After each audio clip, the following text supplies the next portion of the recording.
Empezar la jornada de nuevo. Yo voy a aprovechar el que tengo la palabra y que voy a moderar esta mesa para agradeceros. Bueno, quiero deciros que estoy muy contenta de haber estado estos 5 días con vosotras.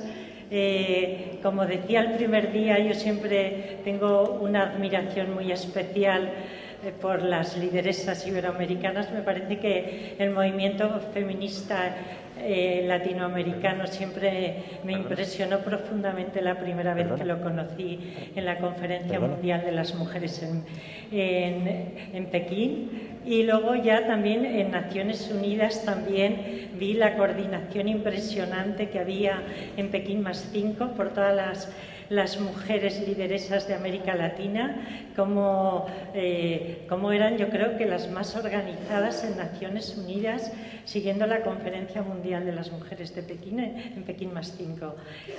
También, y esto me lo confirma, porque el estar estos días con todas vosotras me ha parecido que vuestras aportaciones, reflexiones, fuerza, liderazgo, lo que habéis preguntado, pues me confirma esta percepción tan real que creo que siempre he tenido, y quería daros las gracias. Creo que también es especial, bueno, me parece que ha sido súper interesante cómo estaba organizada estos encuentros, que se han consolidado tanto, y que además hemos tenido a 4 ministras que creo que ha sido un debate interesantísimo, y varias secretarias de Estado. Bueno, pues yo la verdad es que creo que me siento como con una savia nueva, y si siempre estoy bastante animada, creo que ahora pues me sirve de mucho impulso después de haber estado estos días con vosotras. Bueno, voy a presentar esta mesa. Estos días hemos ido pasando por distintos temas. Hoy vamos a ver las políticas públicas de igualdad, y para eso tenemos a una serie de mujeres absolutamente relevantes y que ahora pasaré a presentar. Yo solo quería hacer también una pequeña reflexión que creo que se ha hecho a lo largo de estos días, y que además se va a profundizar mucho más a lo largo de esta mañana. Es cierto que España ha cambiado muchísimo a lo largo de estos 30 años. Ayer la ministra Elena Salgado también lo decía con algunos datos. Veníamos de la dictadura franquista, y yo, por ejemplo, y también son datos que a veces sacamos desde el Instituto de la Mujer, desde su creación hace 28 años ahora, solo voy a dar 2 datos. Por ejemplo, el incremento importantísimo de las mujeres empleadas, que somos casi 5,5 millones más de mujeres con empleo en España desde que se creó el Instituto de la Mujer. Y luego, por otro lado, que en aquel momento hablábamos del acceso de las mujeres a la educación. Y ahora no solo es que, desde luego, no hablamos del acceso, sino que están completamente en todas las áreas, y como decía ayer y hemos visto a lo largo de estos días, la mayoría de las mujeres que salen con licenciaturas superiores son mujeres, o sea que el porcentaje es mayor que el de los chicos. Entonces, este cambio ha sido extraordinario, aparte de la ausencia completa de derechos que teníamos durante el franquismo, que incluso ayer la ministra Salgado dio algunos datos, y que era como, por ejemplo, no podíamos ser juezas, y ahora es un porcentaje superior las mujeres que acceden a ser juezas y a la carrera judicial. Es decir, de ausencia total de derechos y de imposibilidad de ejercerlos porque estábamos destinadas únicamente al hogar, hemos hecho un cambio a lo largo de estos 30 años impresionante. Esto es un progreso constante. Estas 2 últimas legislaturas de José Luis Rodríguez Zapatero, es cierto que hemos hablado, y algunas ministras que han estado aquí han hablado de algunas de las leyes más importantes de este periodo, como es la ley de violencia de género, que nuestra maestra Marcela siempre dice que es una de las que ha sido modelo en muchos países de América Latina. Y luego, pues, la ley para la igualdad efectiva entre mujeres y hombres. Yo quiero también hablar de algunas, sobre todo de la Ley de Salud Sexual y Reproductiva e Interrupción Voluntaria del Embarazo, porque creo que a lo largo de los debates es uno de los elementos centrales de la agenda feminista y que siempre está o cuestionada o que en muchos de los países no hay manera de llegar a ella, a pesar de que ya desde el año, desde la conferencia del Cairo y desde la conferencia de Pekín, desde luego los derechos sexuales y reproductivos es una parte de los derechos de las mujeres y por lo tanto de los derechos humanos, y en ella está también el derecho a la interrupción voluntaria del embarazo. España ha hecho una ley de salud sexual y reproductiva que habló la ministra de Sanidad Política y Social, muy importante, porque sobre todo se fijó en esta primera parte que es todos los derechos sexuales y reproductivos, y tiene unas áreas muy importantes en educación y en salud, y además de la interrupción voluntaria del embarazo. De todo ello, y además, y una última cosa que yo creo que también en estos años de gobierno, además de la paridad de ministras y ministros en los gobiernos, creo que ha sido también creo que es un elemento que se ha trabajado mucho, y es todo el plan de trata de seres humanos con fines de explotación, que es, como dice Naciones Unidas, la gran esclavitud del siglo XXI. Yo voy a presentar a las mujeres que están en esta mesa, que van a hablar de todo ello, las españolas, y de otras muchas cosas. Y luego también voy a presentar, aunque ya la conocéis, a Eufrosina. Pues en primer lugar será la ponente Isabel Martínez. Isabel Martínez es en estos momentos la secretaria general de Política Social del Ministerio de Sanidad, Política Social e Igualdad. Ha sido secretaria de Políticas de Igualdad y ha consolidado profundamente estos encuentros de mujeres lideresas iberoamericanas. Ella tiene una trayectoria de políticas de igualdad importante, porque primero trabajó en el Partido Socialista en las áreas de igualdad y tiene una experiencia muy relevante también en esos años, y luego trabajó como asesora con la vicepresidenta primera del Gobierno, Teresa Fernández de la Vega, y pasó al Ministerio de Igualdad, a ser una de las que dirigía el Ministerio de Igualdad. Era la secretaria de Políticas de Igualdad, y él participó completamente en la construcción del Ministerio de Igualdad, además de haber, desde luego, consolidado estos encuentros de lideresas iberoamericanas. Ha intervenido en varios encuentros. En la publicación última que se ha hecho de estos encuentros, ella es una de las ponentes y bueno, y es una trabajadora incansable. Luego le paso a dar la palabra. Luego tenemos a Carmen Martínez Ten, que bueno, pues además de licenciada en medicina y tiene la especialidad de ginecología y obstetricia, ha sido directora del Instituto de la Mujer varios años, desde 1986 a 1991.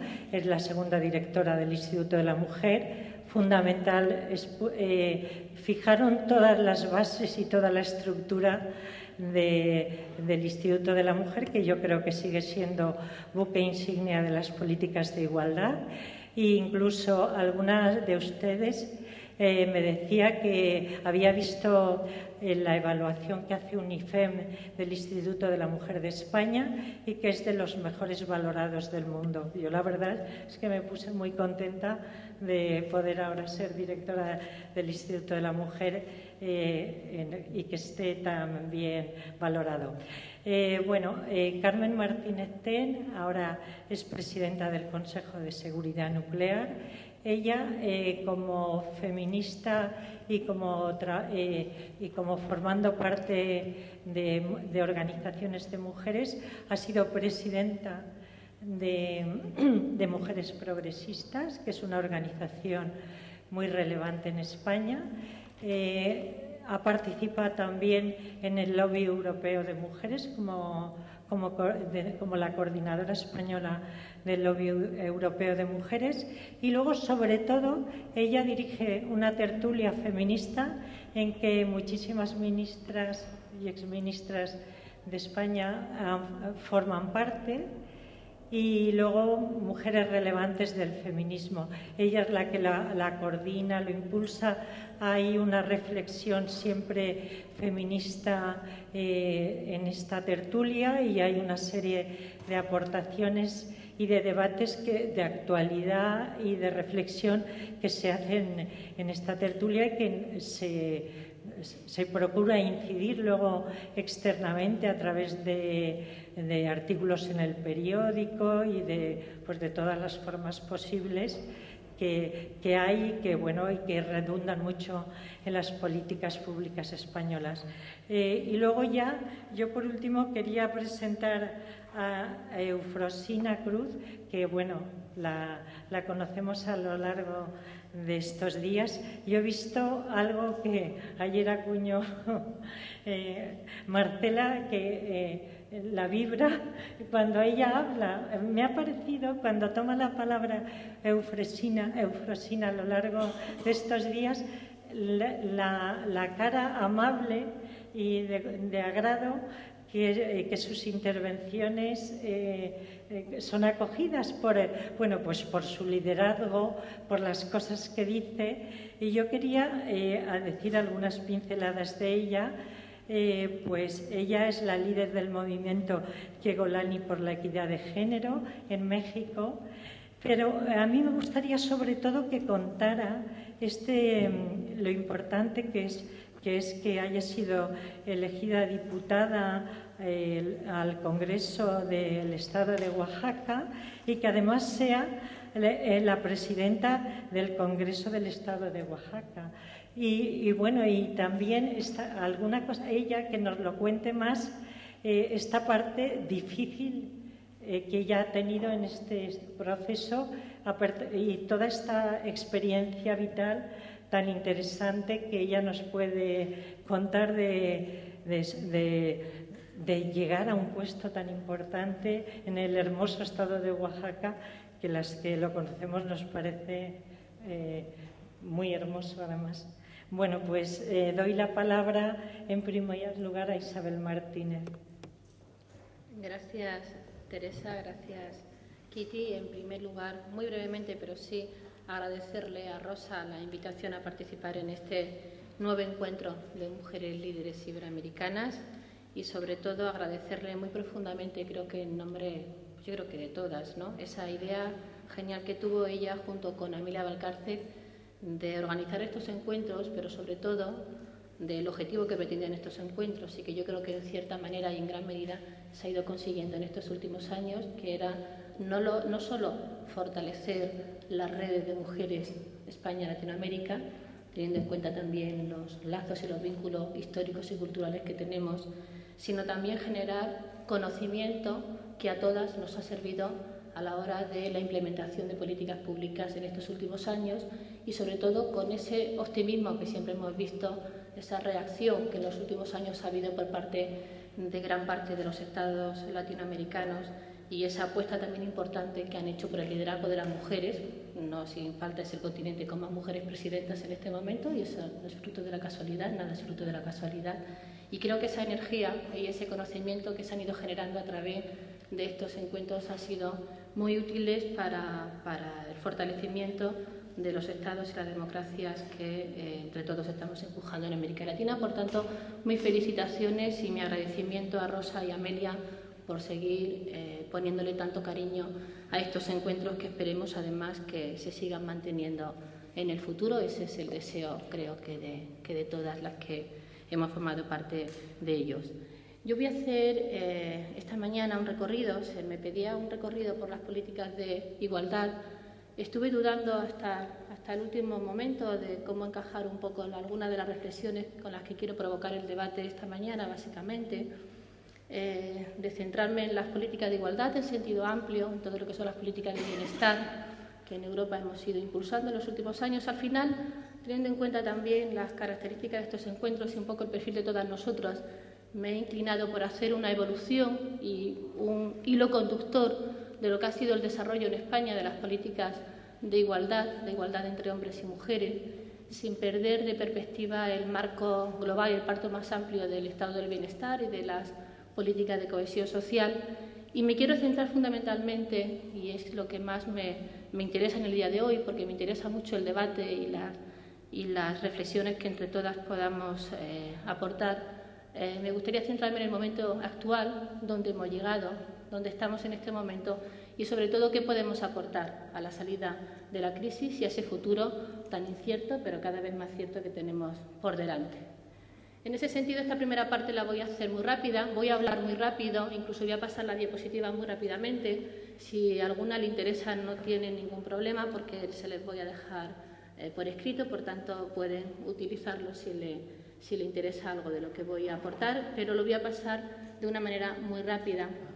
Como saben ustedes, la igualdad en España la incorporamos en la agenda política desde el año 78, con nuestra Carta Magna, con la Constitución, donde por primera vez el Estado español reconoce que la igualdad es un valor superior de nuestro ordenamiento jurídico, y además establece una serie de obligaciones a los poderes públicos para que vayan removiendo los obstáculos para que esa igualdad entre hombres y mujeres y entre todos los seres humanos que por alguna de las circunstancias pueden verse en situaciones de vulnerabilidad o discriminación, pueda verse afectado.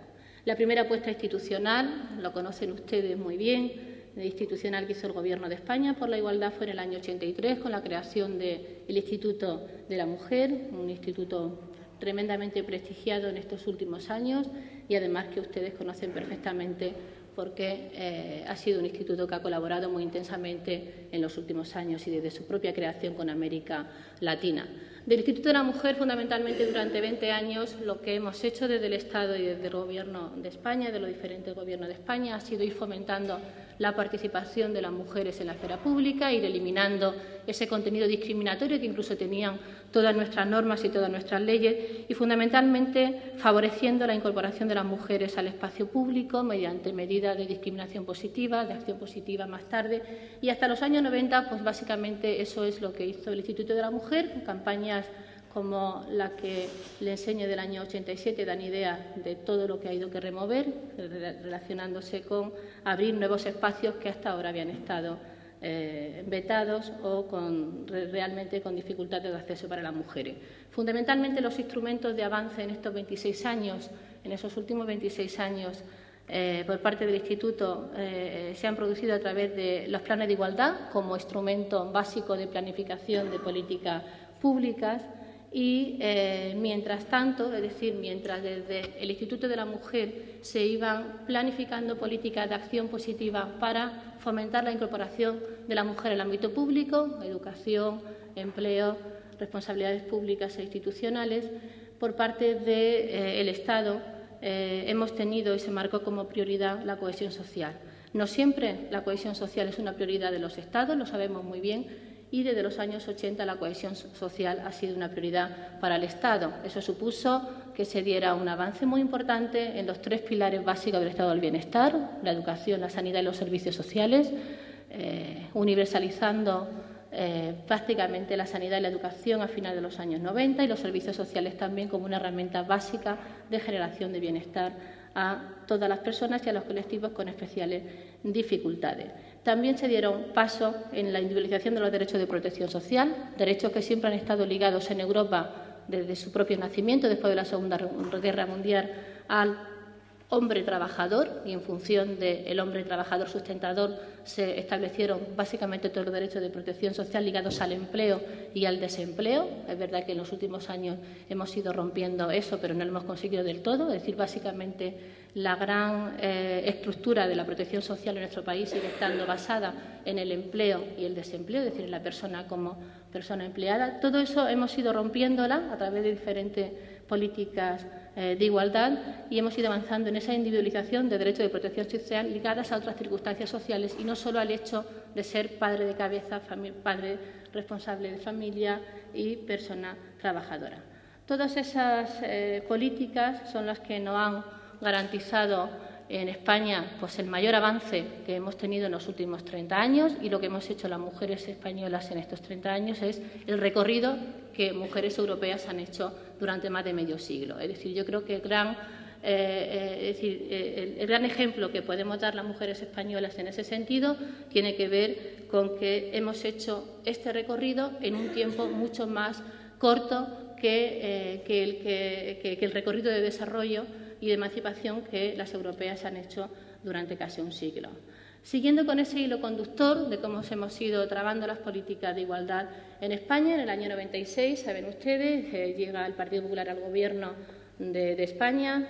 Yo ya no voy a entrar en ese debate, lo dejo para la reflexión posterior, en avance o no avance, estancamiento o menos estancamiento de las políticas de igualdad, pero sí se dieron también pasos importantes, fundamentalmente en algo que también es realmente relevante, que es la visualización y el empoderamiento de las mujeres en puestos de responsabilidad política. En el año 99 y en el año 2000 tenemos por primera vez a 2 mujeres al frente del Congreso y del Senado, 2 instituciones que hasta ahora habían sido presididas por varones. Y mientras tanto, desde el año 97, el Partido Socialista, entonces en la oposición, celebra su 34 Congreso Federal y se da un paso bastante relevante en lo que era el cuerpo programático del Partido Socialista.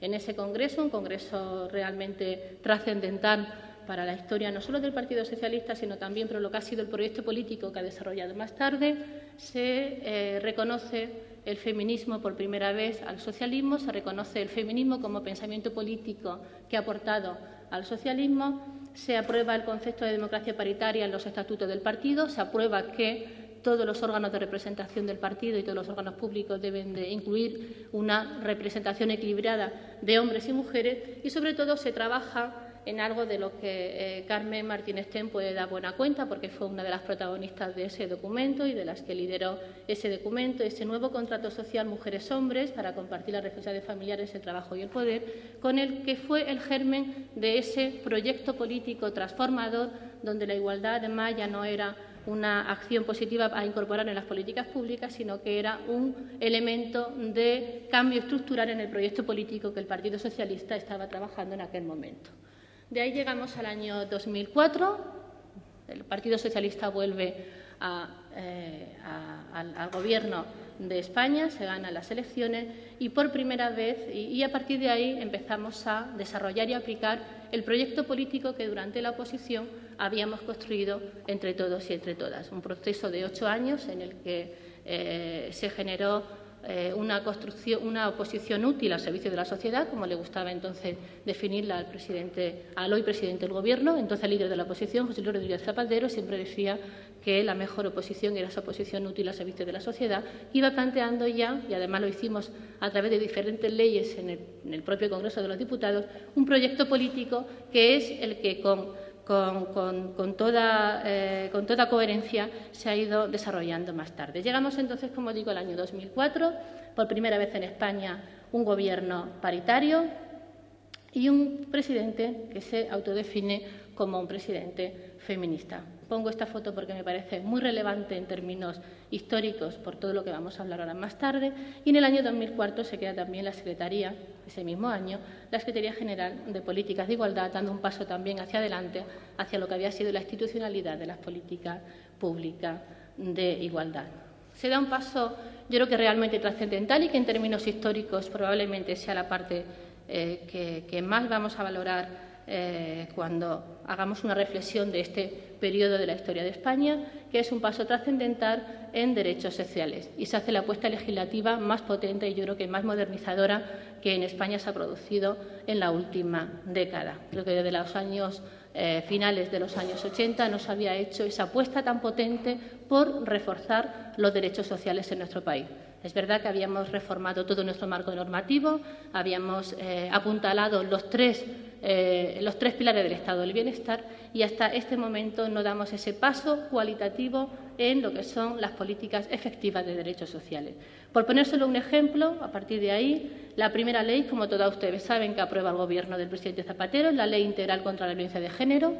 Con eso no era una cuestión solo de un compromiso electoral, no solo se estaba cumpliendo con un compromiso electoral que él aceptó, sino que yo creo que se estaba lanzando un mensaje político y social muy claro a la sociedad española, diciéndole, miren ustedes, este es un problema social grave, este es un problema que me interesa, que nos preocupa y a partir de aquí vamos a poner a trabajar a todos los poderes del Estado a combatir este grave problema social. Yo creo que el mensaje social era también realmente importante, más allá de lo que toda esta ley que ustedes conocen bastante bien acarrea. Por ponérselo un ejemplo, la Ley Integral de Violencia de Género, porque fue la primera, la Ley de Matrimonio Homosexual, la Ley de Identidad de Género, la Ley de Autonomía Personal y Atención a las Personas en Situación de Dependencia, que viene a resolver también uno de los déficits del tercer pilar del Estado del Bienestar, que son los servicios sociales, y que ha venido a resolver los problemas de atención y de cuidados que tienen las personas en situación de dependencia en nuestro país, aproximadamente más de 1 millón de personas. Y en el año 2007, la Ley para la Igualdad Efectiva entre hombres y mujeres. ¿Qué es lo que supone este cambio normativo? ¿Qué es lo que supone la Ley de Igualdad? ¿Qué es lo que supone esta nueva etapa en las políticas públicas de igualdad? Yo creo que es el paso más trascendental que hemos dado, como decía, en la última década y además es una ley para 20 años. Es decir, yo creo que va a ser la ley que nos va a generar y a garantizar en los próximos años ese salto cualitativo que las mujeres hemos empezado a dar en los últimos años. La Ley de Igualdad fundamentalmente lo que hace es romper la filosofía de las políticas de igualdad y apostar por un cambio estructural y por un modelo de sociedad radicalmente diferente. Pasamos de las políticas de igualdad, es decir, de las políticas que nos habían permitido sacar a las mujeres de la esfera privada y garantizar el fomento de la participación de las mujeres en todos los ámbitos de la sociedad y apostar por políticas de género, es decir, por políticas que ya no van dirigidas a las mujeres, que van dirigidas a hombres y a mujeres, que van dirigidas a la sociedad en su conjunto, que remueven estructuras en todos los poderes públicos, en todas las administraciones públicas, en todos los departamentos ministeriales. Es una ley, hablaré un poquito más de ella, pero como la conocen muy bien tampoco me voy a detener mucho. Es una ley, la ley más valorada según el CIS por toda la sociedad española, sin embargo, una ley tremendamente ideológica, como no se nos escapa a nadie, por tanto, de las leyes más cuestionadas por la opinión pública desde la misma aprobación. Voy a poner solo de pasada para que algunas de los titulares de los periódicos de aquella semana, al igual del de nacimiento, destacamos el permiso por paternidad, una ley que equipara a hombres y a mujeres. Esa foto que ven ustedes ahí es la foto del Congreso de los Diputados el mismo día en que la ley fue aprobada de manera definitiva por el Congreso de los Diputados, pero como ven, esa viñeta refleja la burla y la ironía con la que una ley de estas características fue asumida por gran parte de la opinión pública. España se hace mujer y este cuadro que dice mucho de parte del descrédito social que esta afirmación le ha intentado colocar fundamentalmente los medios de comunicación y la opinión pública y los medios de comunicación de la derecha y la opinión pública. Ista, Zapatero feminista, que es una de las virtudes del presidente que justamente años más tarde creo que más le ha penalizado en la opinión pública, porque ha sido uno de los elementos que más ha sido, de los que más ha sido cuestionado en su etapa de presidente del Gobierno. La Ley de Igualdad, no me voy a detener mucho en ella, la conocen ustedes muy bien, es una ley código, en realidad, que cambia prácticamente todas las normas de nuestro ordenamiento jurídico, porque lo que hacemos es garantizar, como decía, esa dimensión transversal de la igualdad en todos los ámbitos, desde el Poder Legislativo al Poder Judicial, el Ejecutivo, los departamentos ministeriales. Hay 3 elementos solo que me parecen realmente importantes, que son esos informes de impacto de género que han hecho cambiar la dinámica de las administraciones públicas, es decir, porque han hecho pensar en el impacto que todas las políticas tienen en hombres y en mujeres y ha cambiado fundamentalmente también la estructura administrativa. Se creó una comisión interministerial de igualdad, las unidades de igualdad en cada departamento ministerial, el Consejo de Participación de las mujeres y la última apuesta importante por dar este salto de cambio estructural y de transversalidad de las políticas de igualdad se tuvo con la creación del Ministerio de Igualdad en la legislatura del 2008. La igualdad, como digo, se convierte en el centro de la agenda política y el mainstreaming empezamos a aplicarlo realmente con rigor y con garantías. Desde el Ministerio intentamos siempre desde el primer momento, porque era un Ministerio de Igualdad, no era un Ministerio de Igualdad entre mujeres y hombres, no era solo un Ministerio de Igualdad entre mujeres y hombres, era un Ministerio de Igualdad en sentido amplio, intentar darle una dimensión más allá del género, aunque el género era el elemento transversal que permitía introducir a las políticas, añadir a las políticas ese valor transformador de la vida de las personas, ¿no? Y hay otro instrumento de planificación que la ley también incorpora, que es realmente relevante, que es el Plan Estratégico de Igualdad, que rompe la filosofía y la dinámica de los tradicionales planes de igualdad. Y no puede ser de otra manera si queremos avanzar realmente en cambios estructurales profundos, hacer transversalidad de verdad y, sobre todo, incidir en un modelo de sociedad diferente. ¿Qué consecuencias? Si empiezo ya con algunas reflexiones que son muy personales, aunque creo que muy compartidas por la mayoría. ¿Qué consecuencias ha tenido la paridad en España en estos años? Bueno, pues fundamentalmente, primero, esta que vemos aquí, es decir, primero romper con esa foto, es decir, primero dar un mensaje de normalidad democrática. Creo que eso ya es un efecto realmente importante. Yo creo que el mensaje, el efecto positivo más importante que tiene la paridad o que ha tenido la paridad en estos años en España es ese mensaje de normalidad democrática que hemos logrado instalar en la sociedad española. La vicepresidenta cuenta con mucha gracia algunas veces como con algunos colegios, y yo lo he podido vivir cuando han venido algunos colegios a Moncloa y tal, cuando las niñas ya levantan la mano y dicen, ¿tú quieres ser de mayor? Y dice, yo quiero ser vicepresidenta. Es decir, la naturalidad con la que hemos asumido y la normalidad, que esto tiene que ser así y que esto ya no puede ser de otra manera, creo que es realmente un paso hacia adelante realmente importante.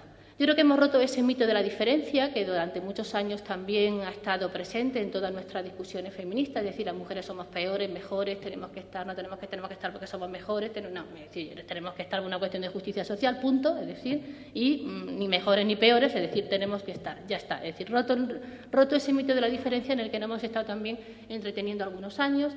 Estoy hablando desde una óptica muy personal y pretendo provocar el debate, como veis. Creo que hemos superado la batalla del acceso, es decir, creo que esto también de estar todo el día pendiente de me meten en la lista, no me meten, estoy, no estoy. Es decir, la batalla del acceso es tremendamente dolorosa y costosa para las mujeres. Creo que la batalla del acceso ha sido, aparte de ingrata, porque todas las batallas son ingratas, mejor conseguir las cosas sin tener que dar la batalla, pero como nosotros ya sabemos que sin batalla pocas cosas conseguimos, pues la batalla del acceso ha sido también una batalla tremendamente dolorosa para las mujeres. Creo que esa batalla también, la paridad, ayuda a superarla. Hay mucho que hablar sobre esto, pero creo que también el hecho de que una ley ya garantice el equilibrio permite que podamos dar las batallas en otro ámbito o concentrar nuestras energías en otros ámbitos. Pasamos de la influencia al poder real.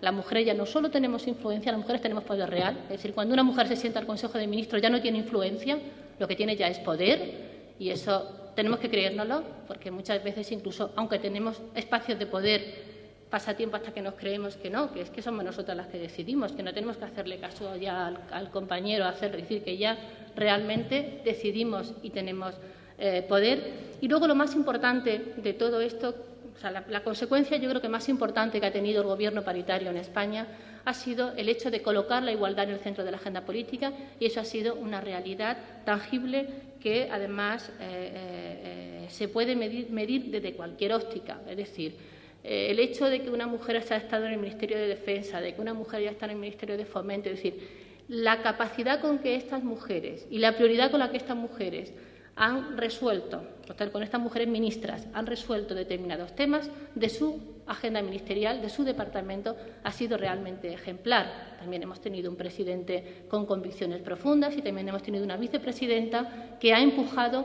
una vicepresidenta coordinadora del Gobierno que ha garantizado también que esto y que ha empujado a que esto sea así.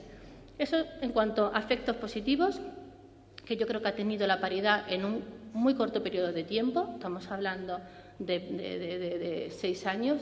Dificultades que creo que también nos hemos ido encontrando y que tenemos en el camino, bueno, pues las reacciones de siempre y que yo creo que conocemos todas, que ahora a algunos, como Miguel, le gusta llamar posmachismo o actitudes posmachistas. Es verdad que el machismo cada vez tiene muchos más trajes y se disfraza a veces incluso mejor. Algunos ejemplos en los que podemos ver algunas de las batallas que en la sociedad española se han producido con más virulencia en los últimos años tiene que ver con la custodia compartida, es decir, cómo a través del divorcio, de la custodia compartida, que ha sido uno de los debates y sigue siendo un debate ahora mismo polémico en nuestro país, se han situado determinadas cuestiones de fondo político, ¿no?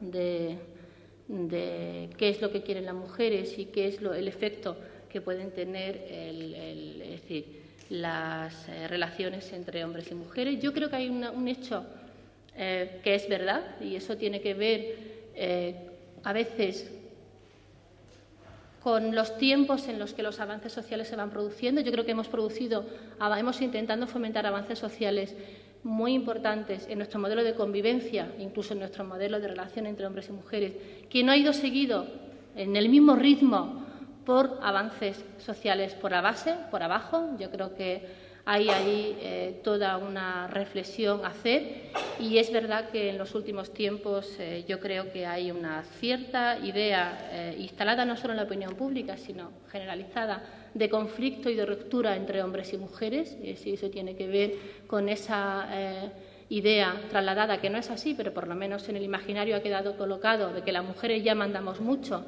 mandamos incluso mucho más que los hombres, y que ya le hemos quitado todo el espacio y que ya qué más queremos, y hay una fragilidad. Si hacemos una encuesta del motivo de divorcio, yo me gusta mucho revisar los informes del Instituto de la Juventud, porque te dan muchas claves de cómo piensan los chicos y las chicas, y ver ahí cómo están funcionando las relaciones de pareja y cómo van funcionando las relaciones de convivencia.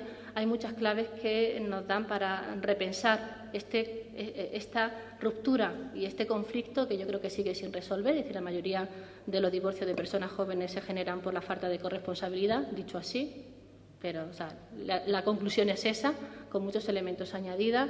Y luego es verdad que hay todavía un conflicto muy patente en cuanto a cuáles son los roles que las chicas y los chicos tienen asumido en ese modelo social y de convivencia en el que todavía nos desenvolvemos. Creo que la paridad también ha significado renuncia para, las renuncias de siempre, una tiranía de los tiempos y los horarios que no logramos romper, una rotación que impide la consolidación. O sea, seguimos teniendo ese problema de falta de consolidación de liderazgo de mujeres, una escasa presencia en los poderes, en el poder orgánico de los partidos políticos, que en nuestra democracia siguen siendo realmente los principales elementos de poder. Tenemos dificultades para movernos en redes informales, hemos avanzado, pero yo creo que ahí todavía hay serias dificultades y eso se nota mucho luego en el poder real de hombres y de mujeres. Y luego hay algo que también lo dejo para el debate, y es que ante la confianza de los avances hemos ido perdiendo espacio. Es decir, yo creo que no hemos instalado en la idea de que ya hemos avanzado mucho, lo hemos conseguido, tenemos gobierno paritario, tenemos esto, lo otro, para tal. Y mientras tanto, yo creo que vamos perdiendo espacio sin que se note. Es decir, el problema es que hay más riesgo ante la confianza de que los retrocesos se noten mucho. Mientras tanto, mientras hemos ido dando estos pasos hacia las políticas de igualdad, la igualdad real y efectiva y esa sociedad más igualitaria, hemos ido también perdiendo, es decir, teniendo como horizonte, como un objetivo y una prioridad del Estado, la cohesión social. Solo voy a dar algunos indicadores que dan idea de cuál ha sido la prioridad del Gobierno en estos últimos años, centrada evidentemente en reforzar y fortalecer la cohesión social. Ha aumentado el porcentaje del PIB destinado a protección social, el 21,6 según el último dato de OCDE, un poquito más alto si tenemos en cuenta el dato de Eurostat. El 58% de nuestro gasto público, del gasto social, del gasto del Estado es gasto social. Hemos aumentado las pensiones medias, hemos de 549 euros a 806 euros en poco más de 5 años. Hemos aumentado el salario mínimo interprofesional, hemos crecido en servicios públicos, fundamentalmente, y señalo el de escolarización de 0 a 3 años, porque es un indicador relevante para la igualdad efectiva. Hemos pasado de una tasa del 15% a una tasa del 30%, con lo cual nos hemos colocado ya por encima de la media europea. Estamos entre los 20 primeros países en indicadores de calidad de vida. Ocupamos el tercer puesto del ranking mundial en cobertura sanitaria pública. Somos el país europeo con la mejor sanidad pública y con la mayor esperanza de vida del mundo, después de Japón, y el primer país de Europa en esperanza de vida. Eso tiene que ver con todos los avances que hemos hecho en bienestar social. Es decir, la esperanza de vida está íntimamente relacionada con ese avance significativo en las políticas de bienestar social. Tenemos fragilidades, muchas fragilidades también como país. Somos el país de la OCDE con mayor tasa de paro. Tenemos debilidades también en nuestro sistema educativo. Tenemos una de las mayores tasas de abandono escolar temprano. Hemos crecido muy poquito, pero por lo menos no hemos reducido, con lo cual también es preocupante. El ratio de ingresos entre el 20% de las personas más ricas y el 20% de las personas más pobres. Sé que eso en relación a América Latina sigue siendo corto, pero en España no lo hemos reducido. Ahora está en un 6, en el 2004 estaba en un 5,5. Y nuestra tasa de riesgo de pobreza ha aumentado en los últimos años, evidentemente por los efectos de la crisis económica. Algunas de las fragilidades. Eso un poco es haciendo un hilo conductor hasta aquí, hasta donde hemos llegado. Donde hemos llegado, por un lado, tirando de la institucionalidad de las políticas públicas de igualdad y de las políticas de cohesión social y de bienestar social, que han sido las que han acompañado y las que acompañan siempre el proceso de empoderamiento de las mujeres. Cuando hablamos de políticas públicas y de desarrollo de políticas públicas, tenemos que mirar siempre muy atento a los entornos y al contexto, y en ese momento qué reflexiones quiero lanzar ahora, es decir, en qué momento estamos y cuáles son las alternativas que tenemos por delante, incluso los riesgos que tenemos por delante para el retroceso.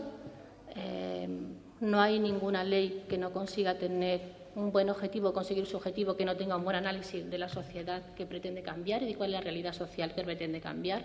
Bueno, pues yo creo que estamos en una sociedad que ha cambiado mucho en los últimos tiempos y cada vez a pasos más acelerados. Estamos en una sociedad que ya no es lo que era, intercultural, religiosa, étnica, en la que la aceleración de los ritmos en los cambios sociales es cada vez más intenso. Han cambiado nuestros valores, nuestras relaciones, nuestra manera de ver y de sufrir las instituciones. La mayor parte del conocimiento sabemos que cambia cada día y lo que tenemos claro es cuáles son los problemas que tenemos en el presente, pero no sabemos cómo será el futuro, pero será distinto. Y de ese futuro es del que pretendo hablar ahora en unos breves minutos. Vivimos en una sociedad diversa, diversidad familiar, sexual, cultural, religiosa, étnica, donde al mismo tiempo, cada vez y cada día, sentimos que la xenofobia, la homofobia, la violencia de género, la discriminación, es más patente, y eso tiene que ver con qué elementos vamos generando de las políticas públicas, qué instrumentos vamos fomentando para intentar reducir esos efectos. Y ante esa crisis sistémica, que es la que tenemos fundamentalmente en todo el mundo, en América Latina, aunque fundamentalmente en Europa la estemos sufriendo en este momento con una cara mucho más cruda, lo que yo me planteo es la necesidad de hacer un nuevo pacto social y una nueva alianza social por el bienestar, por el Estado social, por las políticas de igualdad de oportunidades y replantearnos. Estamos en un momento en el que nos estamos replanteando absolutamente todas las políticas. No hay nada que esté, es decir, estamos cuestionándonos nuestro sistema financiero, nuestro modelo de crecimiento, nuestro modelo de bienestar, nuestras políticas públicas. Y en ese momento de replantearnos todo, tenemos que tener claro fundamentalmente qué funciona y qué no funciona y qué tenemos que garantizar para que no cambie o qué elementos son imprescindibles y que no pueden cambiar. Hay una encuesta que salió publicada ayer en el CIS que tiene que ver con esto que les decía de la necesidad de hacer un gran pacto social.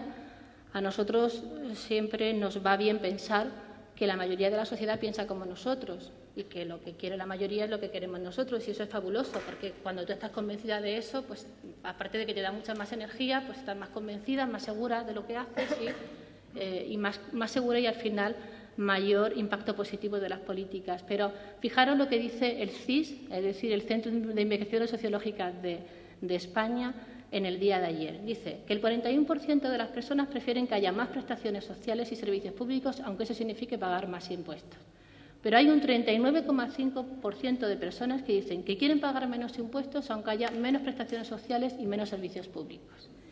Y además, eso sí, eso es un dato positivo, el 49% de los encuestados dice que lo que quieren ser es ser clase media, ser clase mayoritaria en nuestro país. Claro, este dato, porque ayer cuando lo leí en el periódico me reforzaba la idea del pacto que os contaba antes, es decir, porque esa idea que siempre hemos tenido los europeos de que la mejor manera de crecer y desarrollarnos es fortaleciendo ese modelo de Estado social que hemos construido en los últimos 50 años, era el deseo mayoritariamente de los europeos y el deseo mayoritariamente, en este caso, de los españoles. Bueno, pues ahora tenemos un 39% de personas que dicen, oye, mira, yo no quiero pagar más impuestos, a mí impuestos los justitos y ya cada uno, yo me buscaré aquí la vida, yo me buscaré a qué escuela llevan mis niños, yo me buscaré mi aseguradora privada. ¿Por qué? Pues porque en todos estos años ha habido también muchos elementos que están distorsionando toda la propia concepción, incluso el objetivo del Estado del Bienestar. Es decir, el Estado del Bienestar, que surgió, como saben, en Europa con un pacto muy potente después de la Segunda Guerra Mundial, se ha ido rompiendo por muchas vías en estos últimos años. Primero, entre sus objetivos. Es decir, el objetivo del Estado del Bienestar no solo es aliviar situaciones de pobreza, ha sido corregir desigualdades y, fundamentalmente, en países como España y en Europa en general, el objetivo del Estado del Bienestar ha sido un objetivo de corregir desigualdades y generar cohesión social, fundamentalmente. Ahora estamos en un objetivo, es decir, hay muchos países que se plantean que el Estado del Bienestar no ser elemento de corrección de desigualdades, que el Estado del Bienestar lo que tiene es que aliviar pobreza, y nos conformamos con aliviar pobreza. El año pasado, en las reuniones en la conferencia de política social de Naciones Unidas, que se celebra todos los años en febrero, como sabéis, probablemente algunas de ustedes han estado en alguna ocasión, a mí me llamó poderosamente la atención y me preocupé enormemente cómo, en vez de hablar de políticas sociales, el hilo conductor de la reunión en Naciones Unidas fue cómo conseguir aliviar pobreza extrema. Ya no hablamos de pobreza, hablamos de pobreza extrema. Es decir, el objetivo ya no es solo aliviar pobreza o corregir desigualdades. El objetivo es solucionar la pobreza extrema. Y lo que Naciones Unidas y los países que participaron, no la intervención de España, pero lo que nos planteaban al resto de países era qué plan estoy haciendo para reducir la pobreza extrema. Es decir, que la gente no se me muera de hambre, pero a partir de ahí ya obligaciones, las justitas, ¿no? Entonces, creo que, es decir, nosotros sabemos que la igualdad entre hombres y mujeres no es ajena a la igualdad en un sentido amplio. Nosotros necesitamos más que nadie las políticas de bienestar y el Estado social para poder avanzar, para poder progresar, y sabemos lo que significa este cambio no en la opinión pública, sino realmente en lo que los ciudadanos están dispuestos a comprometerse. Por eso yo creo que la igualdad entre hombres y mujeres hay que integrarla en un propósito mucho más amplio. No podemos hablar solo de igualdad entre hombres y mujeres, hay que hablar de igualdad entre hombres y mujeres en un objetivo mucho más amplio, que es cómo conseguir sociedades cohesionadas y cómo seguir dirigiéndonos hacia sociedades más cohesionadas en medio de esta crisis sistémica. Las oportunidades, además, y la igualdad, estoy segura de que es la solución para corregir, y nosotras estamos plenamente convencidas, y además hay muchos estudios que nos dicen que esto es así, que es la alternativa para sanear muchos de los males también sistémicos que esta sociedad tiene y que esta crisis también ha desvelado como que tienen, porque la desigualdad es un síntoma, pero también es la causa de la crisis actual. Y eso nos tiene que llevar a pensar que si la desigualdad es el síntoma, pero también la causa de muchos de los males y muchas de las causas de esta crisis, no puede ser ahora la solución más desigualdad, menos inversión pública en bienestar social. Por tanto, tenemos que apostar por la igualdad, no solo por un imperativo de justicia social, que también hay que apostar por el talento, sino porque también es la única esperanza de desarrollo. Y nosotras sabemos que esto es así. En nuestra apuesta de recetas para salir de la crisis, nosotros hemos apostado por una salida social que fundamentalmente no deje de fortalecer el estado del bienestar, porque seguimos entendiendo que el modelo social europeo es el que ha demostrado con una gran validez, incluso en este momento, que es la única alternativa para garantizar sociedades cohesionadas e inclusivas, y eso nos lleva en cualquier caso a hacer otros planteamientos. Es verdad que el estado del bienestar tiene que adaptarse a una realidad social que ha cambiado radicalmente y que incluso que las políticas de bienestar no pueden estar solo ligadas a los momentos de crecimiento económico. Es decir, no vale que crezcamos solo cuando económicamente crecemos y tenemos mucho dinero y tenemos incluso exceso y superávit en nuestras cuentas públicas, sino que las políticas sociales tienen que garantizarse y crecer en cualquier momento y en cualquier etapa, y tenemos que romper ese carácter anticíclico, por tanto, del gasto social y del gasto público destinado a las políticas sociales. También tenemos que reflexionar incluso sobre los propios sujetos del Estado de Derecho, es decir, han cambiado nuestros colectivos en riesgo de exclusión social, como nos gusta llamarlas cuando hablamos de políticas de servicios sociales. Es decir, incluso se generan otras desigualdades en el acceso a las prestaciones sociales. Toda esa revisión hay que hacerla, por no hablar de la revisión de nuestra pirámide poblacional, es decir, con unas políticas que tienen que atender ya a una población que dentro de 20 años, una población mayor que dentro de 20 años va a ser el 20% de nuestra población. Por tanto, las políticas del Estado de bienestar tienen que ser políticas preventivas y fomentar un Estado reactivador, y no políticas solo que se dediquen a paliar problemas sociales, ¿no? Tienen que venir y prevenir problemas sociales. Por eso hay que apostar por una sanidad preventiva, por un envejecimiento activo, por políticas activas de empleo y no por política de protección por desempleo. Es decir, tenemos que reorientar todas esas políticas del Estado del bienestar. Pero lo que no podemos obviar es que reajuste no es recorte. Y creo que esa reflexión, en este momento en el que en Europa y en España solo hablamos de recorte, esa diferencia hay que explicarla muy bien. Reajuste no es recorte. Reajustar es una cosa y recortar gastos sociales y sobre todo las consecuencias y el impacto de esas acciones son radicalmente diferentes. Sobre todo porque tenemos que reducir el riesgo de dejar a miles de personas en esta crisis por el camino, es decir, que luego nos va a costar recuperar, y tenemos que, como decía antes, volver a colocar el objetivo del estado del bienestar no solo en aliviar pobreza, sino también en reducir desigualdades. Tenemos que ir adaptando esos servicios sociales, por tanto, entre otras cosas por esa pirámide poblacional que va cambiando, para que acompañen a la persona a todo lo largo de su ciclo vital, y también no introducir, sino incidir en esa idea que venimos manejando desde hace mucho tiempo, y es que el gasto social siempre es una inversión.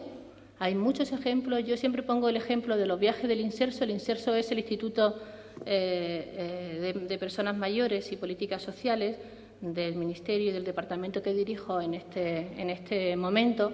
El INSERSO, además, es una de las instituciones más valoradas también por la sociedad española, y hay un programa que pusimos en marcha hace ahora 25 años, que son los viajes del INSERSO, con el que se conseguían dos objetivos. Por un lado, que las personas mayores pudieran irse de vacaciones y fomentar también, a través de muchas actividades, un envejecimiento activo, pero por otro lado también generar, resolver el problema de estacionalidad del sector hotelero de nuestras ciudades de costa fundamentalmente y dinamizar la economía de un sector que en España es el sector económico prioritario y principal, que es el sector de la hostelería y del turismo. Y ese es un programa que demuestra muy bien cómo cada euro público que invierte el Estado tiene un retorno de 5 euros, con lo cual, es decir, nosotros invertimos 100 millones de euros para ese programa de vacaciones en el que viajan más de 1 millón de personas mayores cada año y tiene un retorno de más de 5.000 millones de euros en otros indicadores.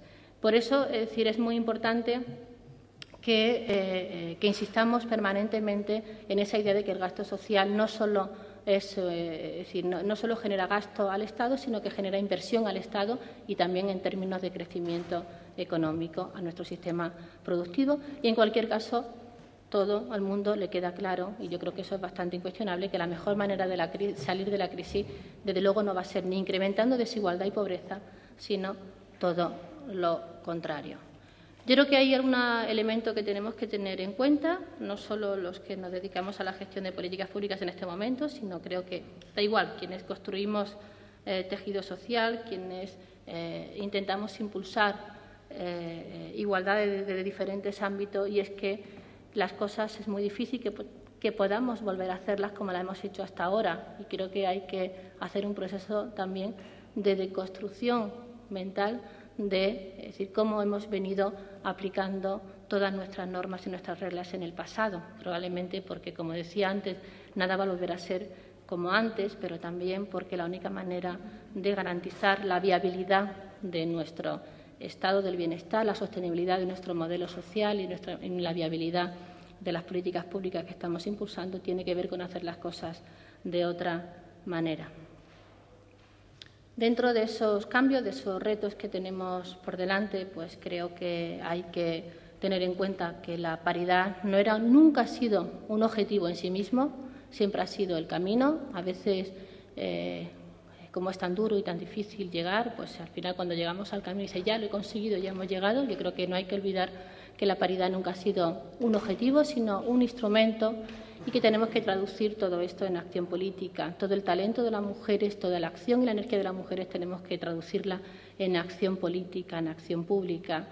Estamos rompiendo el modelo del estado del bienestar para que el género sea el elemento que tiene que seguir replanteando ese modelo de cohesión social, y hay un elemento muy importante a revisar en el futuro, que es cómo socializamos los cuidados y cómo avanzamos a ese modelo de corresponsabilidad.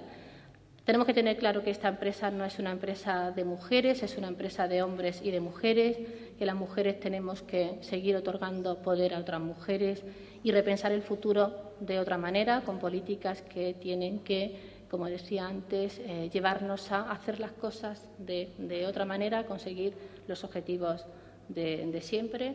Decía Séneca que no hay vientos favorables para el que no sabe dónde va.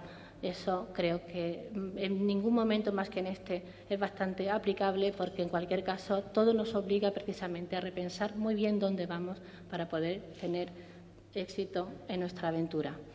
Creo que el optimismo es un elemento fundamental en este momento. Creo que eso es fundamentalmente la medicina que más nos falta y la medicina que más tenemos que consumir en este momento, y creo que tenemos razones para el optimismo. Por tanto, pues creo que con esa foto en la que quiero terminar esta primera intervención con vosotras, nos damos todas cuenta idea de que tenemos razones para el optimismo. Nunca hemos tenido tantas oportunidades, nunca hemos tenido tantas mujeres en tantos lugares de responsabilidad, nunca ha habido tanta energía favorable para la igualdad. Es decir, tenemos un momento bastante privilegiado en ese sentido, y además nunca hemos tenido tan claro que la igualdad es la alternativa y la solución para ese nuevo modelo civilizatorio en el que estamos inmersos en este momento. Si tenemos todas esas cosas claras, creo que es el momento de ponernos a articularlas y funcionarlas fundamentalmente a través de estas importantes redes que estamos construyendo entre todas. Muchísimas gracias.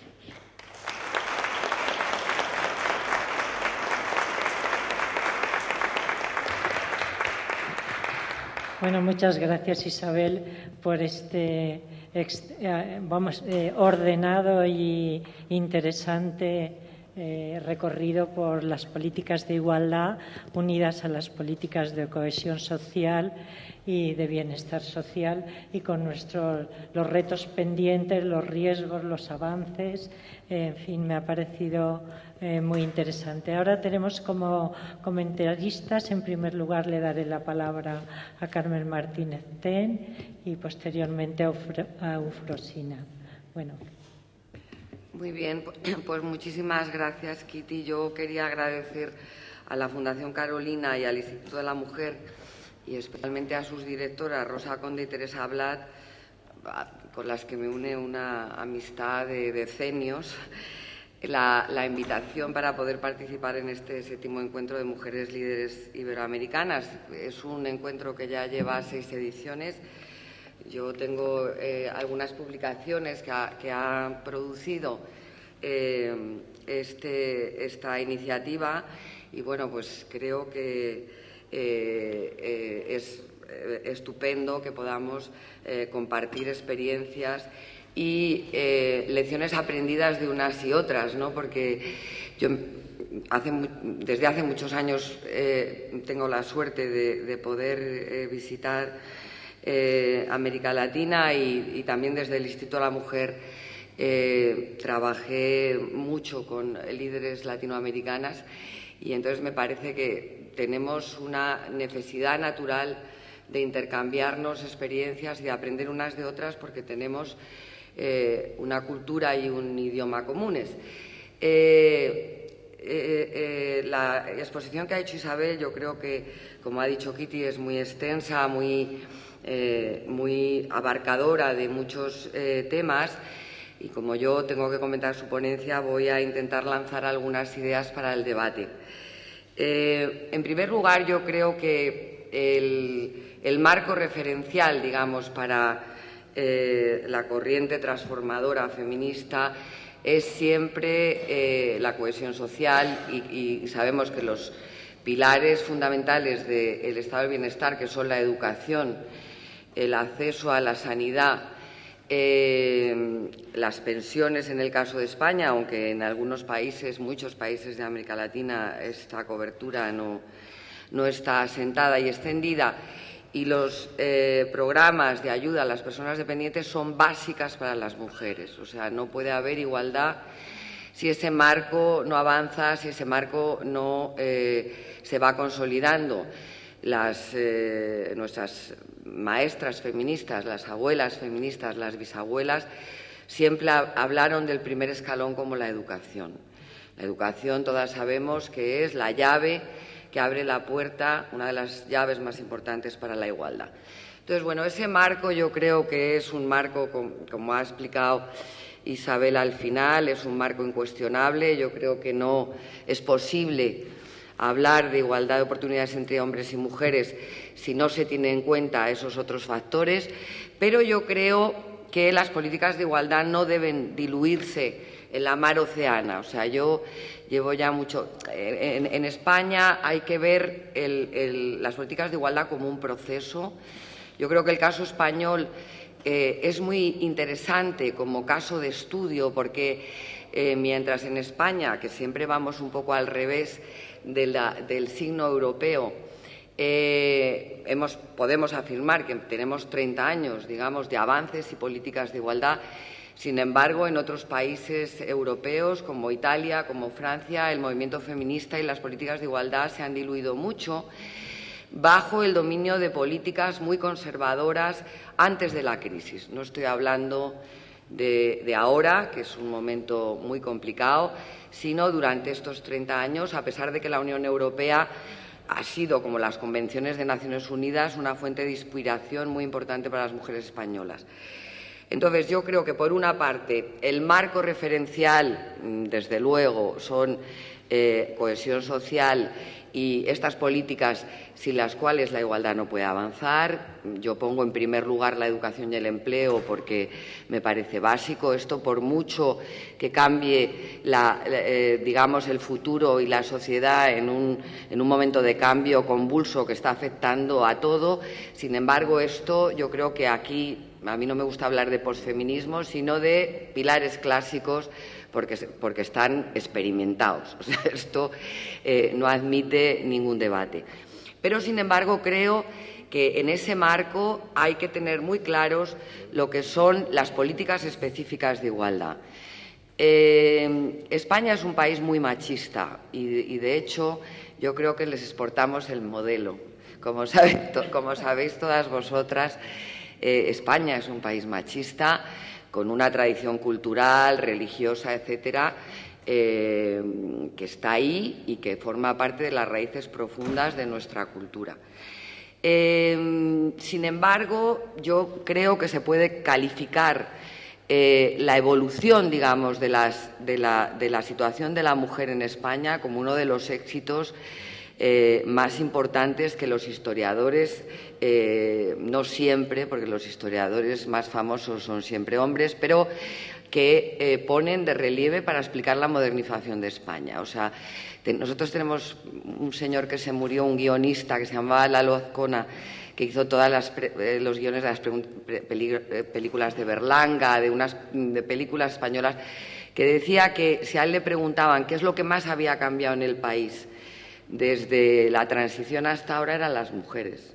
O sea, y yo creo que las que tenéis una edad, esto lo reconocemos, y las que tenemos todavía madres, afortunadamente, que vivieron otra época, pues te dicen: hija, la diferencia de mi situación y la de mi nieta, o sea, de mi hija, es inconmensurable, porque, como hemos explicado todas, mi madre tenía que pedir permiso a mi padre para abrir una cuenta en un banco. Mi madre no podía hacer nada por sí sola porque tenía que tener la tutela del varón, que le daba permiso absolutamente para todo, y ella vivió una situación en la que, hablando entre nosotras, pues yo me doy cuenta de que, desde el punto de vista de las mujeres, ella nació en la Edad Media, y yo también, como dice Amelia Valcárcel, porque yo nací en la posguerra española. Entonces, yo creo que las políticas de igualdad hay que seguirlas como un proceso, y lo ha contado muy bien Isabel. Yo creo que si no se tiene en cuenta que, digamos, el arranque de las políticas de igualdad se produce con el fogueo de las mujeres en el movimiento antifranquista, en los movimientos sociales, donde aprendimos a hacer política, aprendimos a hablar, aprendimos a levantarnos en las asambleas. Bueno, eso me estoy remontando casi como a la edad de mi madre, pero estoy hablando de hace 30, 40 años. Bueno, de ahí yo creo que la segunda reflexión que quería hacer es que en este país, durante estos años, ha habido un primer periodo de gobierno socialista que duró desde el 82 al 96, es decir, 14 años. Ahí fue ministra Rosa Conde. 8 años de interregno de un gobierno conservador, y luego hemos tenido 8 años otra vez de un gobierno socialista. Eso quiere decir que en esta franja, digamos, un partido con ideología progresista ha gobernado la friolera de 22 años. Entonces, ahí hay que ver todo ese proceso que arranca con, yo creo que ese trabajo en ámbitos sociales, con la creación del Instituto de la Mujer en 1983. El Instituto de la Mujer, yo es que no puedo dejar de quererle, porque fui su directora y además ahora es Kitty, y es una institución a la que tengo el mayor afecto y respeto, porque estaba lleno de militantes. O sea, el Instituto de la Mujer era una cosa que estaba en la administración, pero que era una célula militante del feminismo en el Estado. O sea, yo eso lo recuerdo porque éramos todas de este perfil. Cuando empezamos con los planes de igualdad, que se hicieron 4, lo primero que había, el primer escalón era remover todavía legislación que era contraria a la igualdad. Entonces, yo me acuerdo que cuando era directora iba con unos papeles a hablar con los ministros o con los secretarios de Estado, que pensaban que estábamos todas un poco locas. Bueno, me acuerdo de ir a ver al actual candidato del Partido Socialista, Alfredo Pérez Rubalcaba, que entonces era secretario de Estado de Educación, porque nosotras queríamos cambiar los libros de texto, porque no queríamos los ejemplos de mi mamá se queda en casa planchando y mi papá va a trabajar, tal. Y entonces, bueno, Alfredo me miraba como si, como si le estuviera contando una cosa completamente fuera de la realidad. Bueno, pero entonces los cuatro planes de igualdad yo creo que sirvieron para pilotajes, y algo importantísimo que no puedo dejar de recordar a vosotras, que sois líderes iberoamericanas, que es que se hizo el primer diagnóstico. Es que no teníamos un dato. O sea, las estadísticas de género no existían. Entonces, también en ese esfuerzo hubo que hacer el primer diagnóstico. El mujer en cifras. ¿Qué pasa con las mujeres en este país? Bueno, yo también me acuerdo ir a ver al ministro del Interior para decirle, vosotros metéis en el mismo saco las muertes y homicidios o asesinatos que las muertes por violencia de género. Bueno, vosotras sabéis que en Europa ahora hay muchos países, incluyendo Francia, que no tienen estadísticas de violencia de género. O sea, las muertes se ponen todas en el mismo saco y no se diferencian. Bueno, entonces, yo creo que esa evolución, que fue larga e importante, tiene un momento de inflexión, que es cuando empezamos a entender con todas vosotras, porque vamos a Pekín y firmamos la Convención de No Discriminación, y porque además entramos en la Unión Europea y empezamos a ver que ahí hay discurso y fuerza y experiencias anteriores que nos pueden ayudar. Bueno, y pasamos a la filosofía del mainstreaming. O sea, el tema es, vale que tenemos un instituto que es potente y muy militante, pero necesitamos hacer política transversal, porque si no somos las locas del instituto, que aquí vienen y no sé qué, pero hay que hacer más cosas. Y entonces empezamos a discutir del mainstreaming. Mientras tanto, se va fortaleciendo a nivel territorial los institutos las estructuras, digamos, en los gobiernos regionales y en los gobiernos municipales. Hay una gran red que se va extendiendo en los ayuntamientos, en las comunidades autónomas, en las regiones. Bueno, como muchas de vosotras en vuestros países estáis empujando y haciendo. Yo creo que durante el gobierno del Partido Popular se produce un frenazo de estas políticas, el instituto pierde relevancia, y cuando se llega al gobierno, al triunfo del gobierno socialista en el año 2004, se recupera, yo creo que el discurso, porque estos son procesos, o sea, nadie puede pensar, o sea, lo interesante del feminismo español, y yo creo que de las políticas de igualdad, es que se han cometido errores, y es muy importante aprender de los errores. Las lecciones aprendidas para las políticas de igualdad son básicas en todos los campos, pero aquí también. Pero también se puede hacer la trazabilidad de las políticas y hacer, yo creo que, un análisis importante sobre qué ha dado más resultado, qué ha dado menos resultado.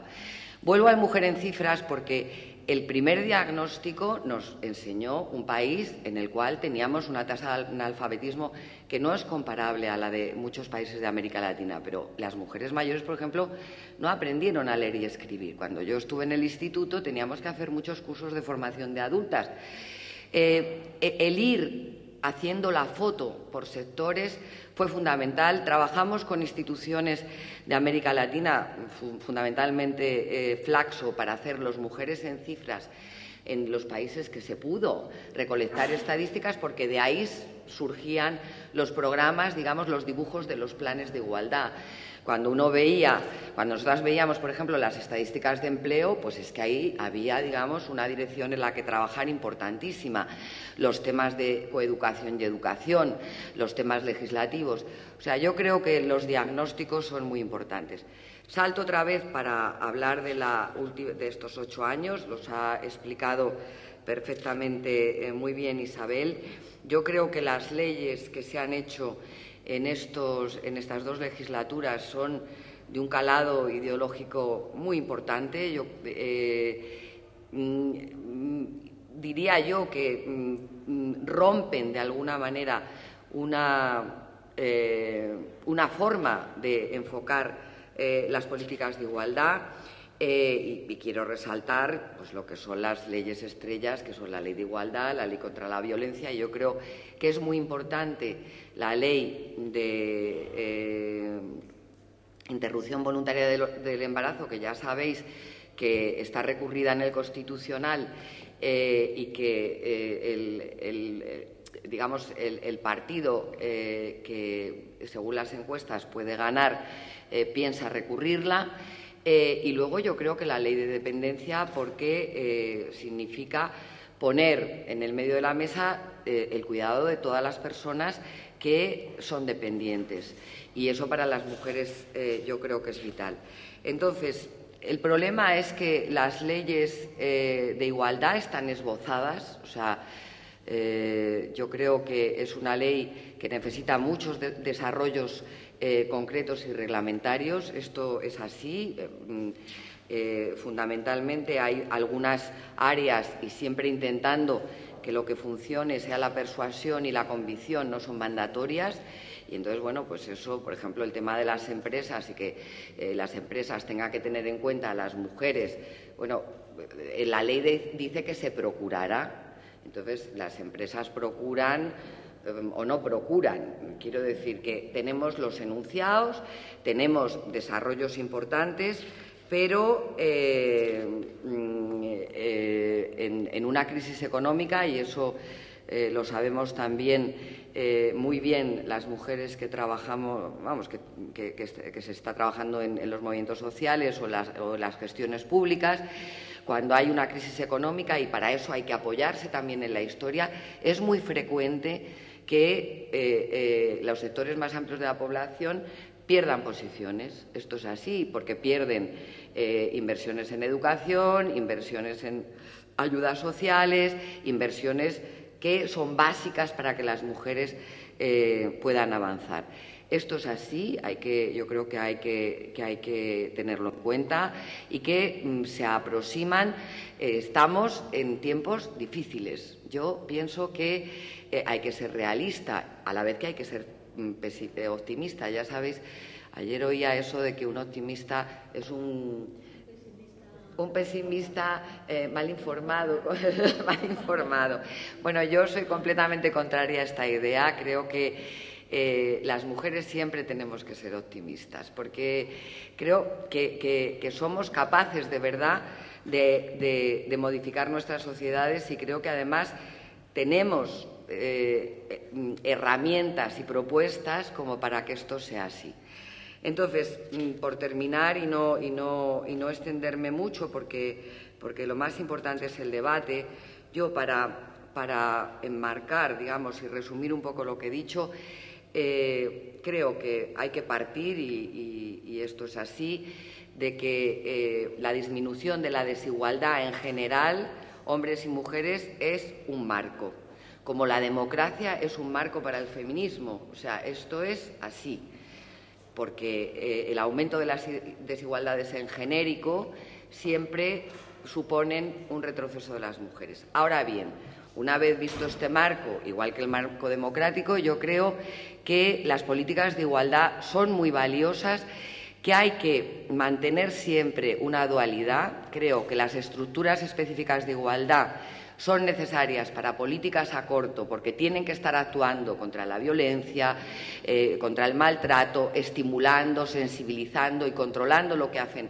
otras áreas de la Administración. A mí me parece que eso es importante, pero la otra herramienta fundamental a medio y a largo plazo es el mainstreaming, es decir, ir filtrando en las administraciones públicas y en los movimientos sociales las políticas transformadoras de igualdad. Esos dos polos tienen que mantenerse, porque la experiencia que tenemos de los países europeos es que dicen: no, ya nos vamos a dedicar a todo lo transversal, vamos a tener cosas en empleo y tal, entonces no hace falta organismos de igualdad.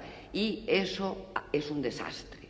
O sea, eso termina fatal. O sea, hay que mantener para la política dual, para corto plazo, para sensibilización, para empujar las estructuras de igualdad, para medio y largo plazo el mainstreaming. Esto es importantísimo en los diseños y las estrategias de políticas de igualdad. La segunda cosa que quiero decir es que esto es un proceso que si no hubiera habido movimiento feminista en España, y yo me identifico con el movimiento feminista socialista, probablemente las cosas hubieran ido de otra manera. Hay un momento determinado en que un grueso importante de mujeres, unas más explícitamente y otras menos, las odiadas femócratas por algunas feministas de la diferencia, deciden apostar por trabajar en la administración y en los partidos políticos, consiguen cuotas de poder muy importantes dentro de, por ejemplo, el Partido Socialista. Las mujeres llegan a tener mucho poder en algunos. Poder vicario, no lo olvidemos nunca, es un poder cedido, incluso las ministras. Ahí tengo alguna desavenencia con Isabel, porque el verdadero poder yo creo que es otra cosa, el verdadero poder, pero evidentemente se ganan cuotas de poder. Pero si no hay arraigo feminista en la universidad con pensadoras de una talla muy importante, si no hay las femócratas y las tecnócratas feministas trabajando en las administraciones a todos los niveles, regionales, autonómicas, si no hay las asociaciones de mujeres que, claro, si lo comparamos con los movimientos sociales en América Latina, pues a lo mejor nosotros no tenemos una gran movilización social en general. O sea, este país no tiene grandes movimientos sociales y ahora los sindicatos están sufriendo mucho. Si no llegamos a tener feministas en los sindicatos, es que nosotras tenemos compañeras feministas en los sindicatos. Si no llegamos a tener todas esas herramientas que hemos puesto en común, esto que yo le puedo decir a mi madre y que mi madre me dice a mí, que me dice, hija, yo cuando tenía tu edad, yo tengo 57, ya era una mujer vieja y acabada, porque yo, y además a mí me hubiera gustado poder estudiar, y a mí me da mucho orgullo pensar que yo no pude ir a la universidad y no pude aprender, pero que ahora hay muchas mujeres en la educación. Bueno, el salto en educación es fantástico. Yo creo que en empleo tenemos una tasa de población activa que está igualada con la media europea.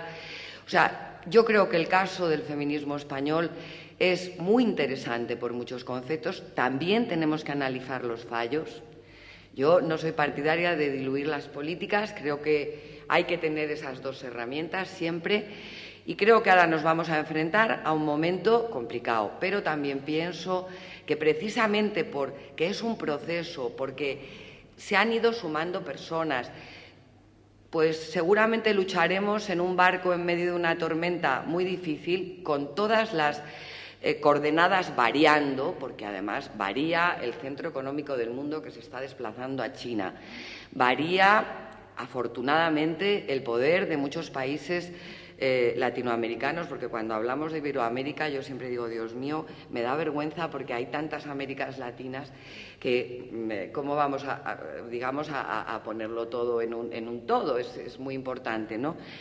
Pero, bueno, yo me alegro de que Brasil esté creciendo, me alegro mucho de que Argentina y Chile estén creciendo. Sé que hay otros países que tienen problemas, pero creo que tenemos un lenguaje muy común que hemos ido trabajando a lo largo de estos años, y creo que todas tenemos que aprender unas de otras. Y para mí, mi feminismo es de tres bloques. Uno, la igualdad entre todos y luchar contra las desigualdades económicas y por el estado del bienestar que llamamos en Europa es el marco.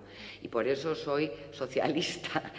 Pero eso que entronca con el feminismo, luego al llegar al feminismo tiene políticas diferenciadas. Yo creo que un grupo de políticas diferenciadas son las que tienen que ver con los derechos como personas, y ahí está la violencia.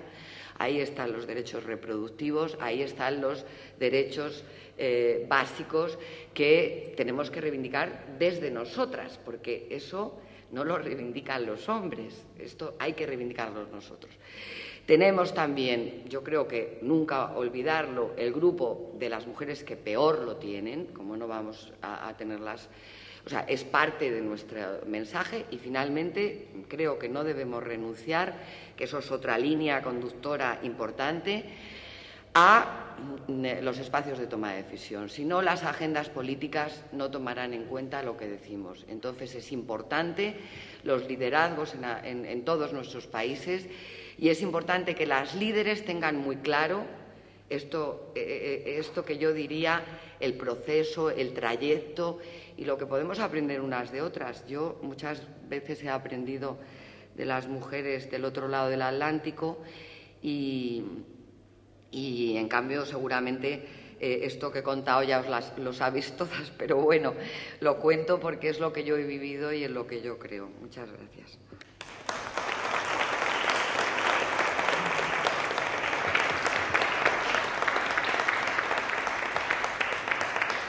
Bueno, muchas gracias, Carmen, por este hermoso recorrido sobre el proceso y el proyecto feminista y de las mujeres. Ahora tiene la palabra Eufrosina Cruz, que es nuestra presidenta del Congreso del Estado de Oaxaca. Muchas gracias. Voy a tratar de resumir y de contar un poquito de lo que hemos hecho y de que coincido con las personas que hoy me acompañan, maestras. Yo soy apenas principiante y que del entorno de donde yo vengo, o sea, no hay derecho del por qué ser pesimista. Siempre tienes de una nada más, ser optimista, porque no hay otra, porque si decides por el camino pesimista, pues ya te fregaste, o sea, ya te jodiste, como lo decimos en México, ¿no? Y lo digo porque cuando se viene de un entorno en donde ser mujer es casi un delito, y rebelarte a ese entorno, pues te vuelves la loca, la marimacha y un montón de adjetivos que te dicen. Y eso es lo importante, ¿no? Saber comprender que no es responsabilidad de ese entorno, sino que es responsabilidad a la circunstancia del entorno, que es igual a esa pobreza, a esa marginación. Pero sí es responsable o sí es responsabilidad de esas circunstancias, de las instancias gubernamentales, de las políticas públicas que se aplican. Y por eso es importante estos desarrollos de las políticas públicas en materia de igualdad, y por eso también quiero agradecer a la Fundación Carolina, que me hizo el honor de invitarme y de darme cuenta que somos muchas rebeldes y locas en el mundo, ¿no? Y yo pensaba que nomás yo, pero no, ya me di cuenta que somos muchas y que me da mucho orgullo estar al lado de dos mujeres de mi país que creo que gracias a ella también estoy aquí, gracias a ese arrebatar de esos espacios, estoy aquí, a Marcela y a Dulce María, porque estudiando un poquito de las reformas que se ha hecho en México, fue precisamente cuando ellas entraron a ese círculo de poder, cada una en su sector, ¿no?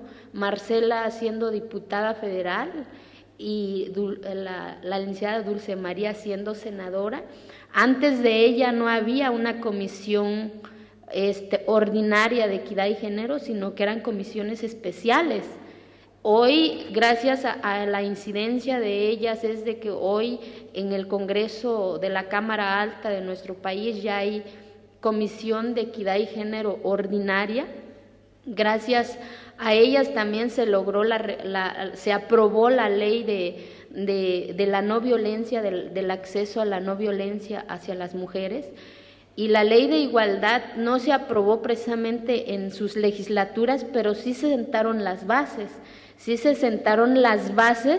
y en el 2007 precisamente se aprueba esa ley.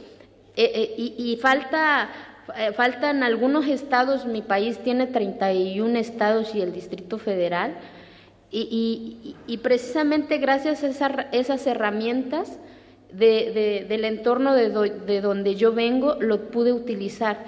Pero ¿Cómo aprendí a utilizarlo? Quitándome ese velo de la ignorancia que como siempre lo digo, que es a esa misma pobreza y esa misma marginación. Yo provengo de una comunidad indígena de mi estado tiene 570 municipios, 418 de ellas son regidas por los llamados usos y costumbres, y vuelvo a repetir, yo lo llamo abusos y costumbres, los controles de cacicazgos. Tengo una hermana que mi papá la entregó a sus 12 años, a los 13 años se convierte en mamá, pero es a la mujer que más admiro hoy por hoy. Y no responsabilizo a mi papá, responsabilizo a esa circunstancia, porque nadie le enseñó a mi papá que su hija mujer valía tan igual como su hijo hombre, porque la vida le negó la oportunidad de ir a la escuela, no saben leer, no saben escribir, medio que mastican el español, como le decimos, ¿no? Yo aprendí a hablar esta lengua que hoy me permito comunicarme con ustedes ya de grande, y tuve que ir arrebatando esos espacios que se nos había negado, tuve que arrebatar y volverme problema desde el entorno de mi familia, desde el entorno de mi comunidad y desde el entorno de mi estado. Desde el entorno de mi familia, porque para mi propia familia yo era anormal, porque si mi papá decía que era rojo, yo decía que era verde, ¿no? Porque no concebía, a pesar de que en una comunidad muchas veces a los 12, 13 años ya eres mujer, ya sabes hacer las tortillas, ir al campo, etcétera, todo lo que se les dice a las mujeres que es lo que tienen que hacer, ¿no? Y yo no concebía eso, porque, ¿y cómo rompió eso? Ahí es precisamente la importancia de la educación, o sea, no hay eje o no hay herramienta o no hay método para cambiar y para llegar a esa igualdad de circunstancias, es a través de la educación, porque la educación te transforma, la educación te permite cuestionar, te permite exigir, pero lo más importante, te permite aportar tus cuestionamientos, tus reflexiones y tu visión de cómo quieres el desarrollo del entorno de donde provienes, ¿no? Y decir que solamente queremos formar parte de una sociedad normal y que nos vean normal, ¿no? Porque somos normales. Y de ahí es que tuve la dicha de tener a un maestro que hablaba muy bonito, hoy sé que se llama español o castellano, y mi sueño era hablar como ese maestro. Era, a pesar de que era en un mismo pueblo, el maestro no dormía en el piso de tierra como yo, como en la casa, sino que dormía arriba, y mi sueño era algún día hablar como ese maestro y dormir como ese maestro. Y gracias a ese maestro me fui revelando a ese entorno de mi comunidad, a esa violencia, a esa pobreza, y tener hambre de salir de esa montaña, ¿no? Para llegar a mi tierra de la capital de mi estado son 7 horas, 3 horas de pavimento y el resto es de terracería, ¿no? Y llegas y me revelo y huyo para poder yo alcanzar mi libertad, y hoy por hoy mi libertad es lo más sagrado, y hoy por hoy sé que la libertad no es una concesión del Estado, es un derecho que tenemos desde que nacimos, pero hoy yo ya lo entiendo porque me quité ese velo de la ignorancia. Y de ahí salí de mi tierra, conocí por primera vez, vi un objeto grandote que hoy sé que se llama autobús, ¿no?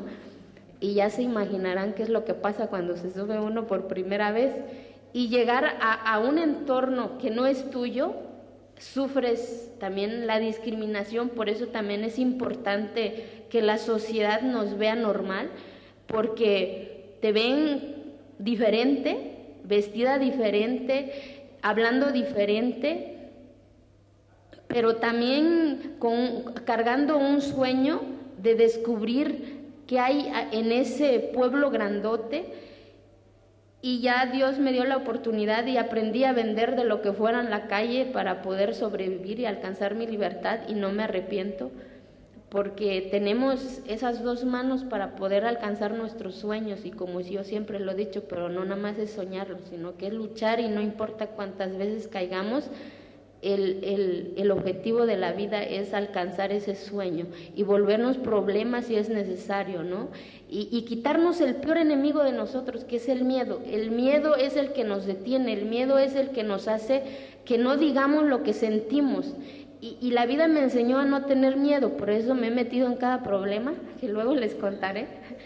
Y de ahí regresas a tu entorno y ves que nada ha cambiado, pero lo que me habían enseñado en esas letras, en esos libros, que decía que la Constitución de mi país decía que todos éramos iguales, pero resultaba que en mi entorno no era así, que las mujeres tenían que estar en su casa, no podían ir a la plaza pública para la toma de decisiones del rumbo de nuestras comunidades, y yo me rebelaba a eso.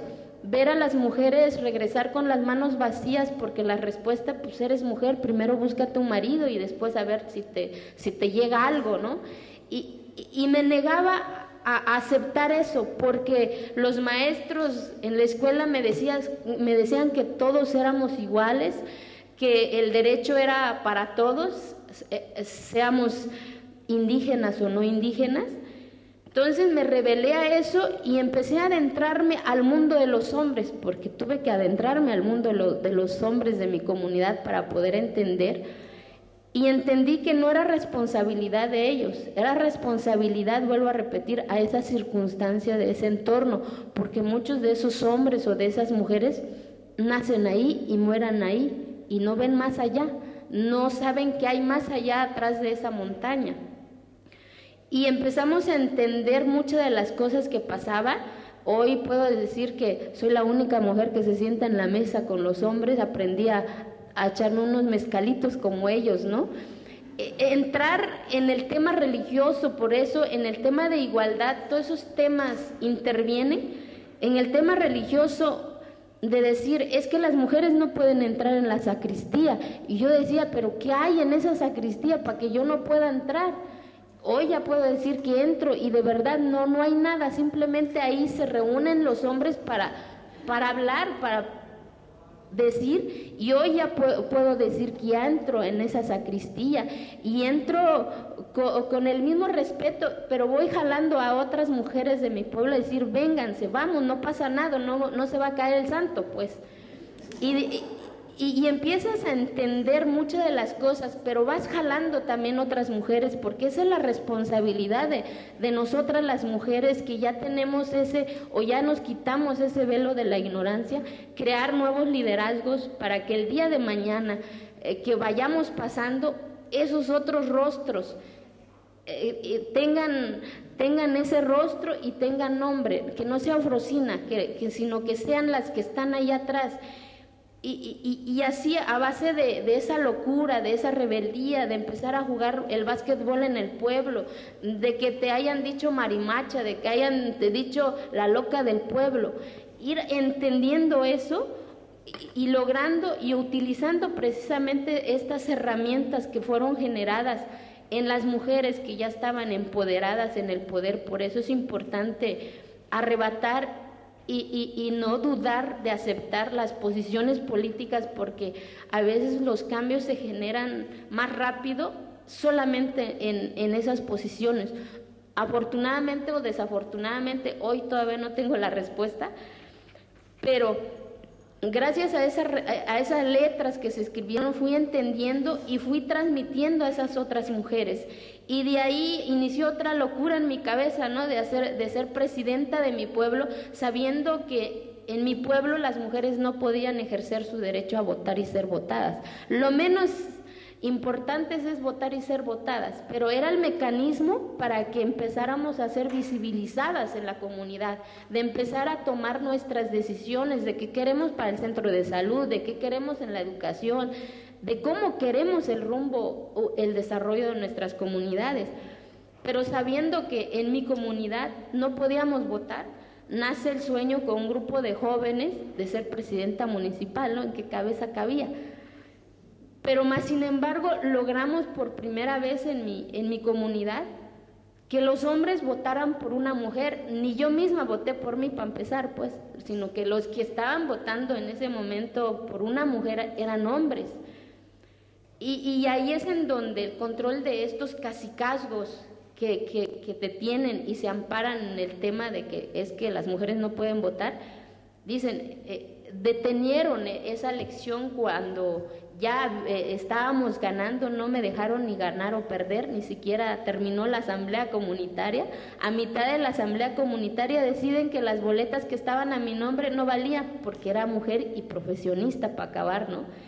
Y ahí es en donde empieza ese cuestionamiento de decir, ¿por qué? O sea, denme una explicación razonable para que yo lo pueda entender. Y la explicación razonable que me dieron es que era mujer y profesionista. Era la primera vez que me enfrenté a la asamblea y era la respuesta que me dieron. Sales de eso con una impotencia y un coraje, pero a la vez te da una fortaleza de decir, y cuando te dicen vieja es porque pues ya eres visible, ¿no? Y la indignación y la impotencia de esas respuestas, y lo más cruel es cuando llegas a las instancias gubernamentales y que te digan, es que es la autonomía de tu pueblo, es que en tu catálogo no viene la palabra mujer, todo fue legal. En ese momento no había un recurso de impugnación que protegiera mi derecho, no, ni un abogado de mi estado quiso llevar el caso porque era atentar al sistema. Al sistema es atentar la visibilidad, atentar al desarrollo, atentar a la detención de ese desarrollo. Pero nada me detuvo porque precisamente huí de mi comunidad para poder ser libre y yo no podía permitir que otras mujeres de mi entorno padecieran lo mismo. Y la fuerza de las mujeres de mi pueblo era, cuidado, te vas a agüitar. Agüitar significa cuidado, te vas a caer, te vas a debilitar. Y yo decía, ¿yo cómo me voy a aguantar, debilitar, si las que lo padecen me lo están diciendo? No tienes otro camino más que seguirle. Por eso vuelvo a repetir, aprendí que no puedo ser pesimista porque si me vuelvo pesimista pues ya estoy perdida, ¿no? Tengo que optar por la palabra optimismo porque de esa palabra aprendí a arrebatar esa deuda que se le debe a ese tema de igualdad, a ese tema de igualdad de circunstancias, porque no queremos quitar el espacio de los caballeros, simplemente queremos competir de igual a igual, pero para eso hay que generar las herramientas, las circunstancias. No importa aunque sea a través de cuotas de género, no me gusta mucho, pero si es el mecanismo, ocupémoslo, no tengamos miedo de ocuparlo. No queremos ya ser el grupo vulnerable, porque ser vulnerable es como que somos menos. Yo no me siento menos, yo no quiero estar más en ese grupo vulnerable, yo quiero estar en esa capacidad de igualdad de circunstancias. Y ahí es en donde empiezan estos cambios de la locura de Eufrosina, como ellos dicen. Pero no me duele, porque era parte del costo que me toca y que me tocará seguir pagando, ¿no? Y el objetivo es que aceptas ese costo, porque a veces el costo es muy doloroso, los cuestionamientos, los señalamientos, el que seas perseguida.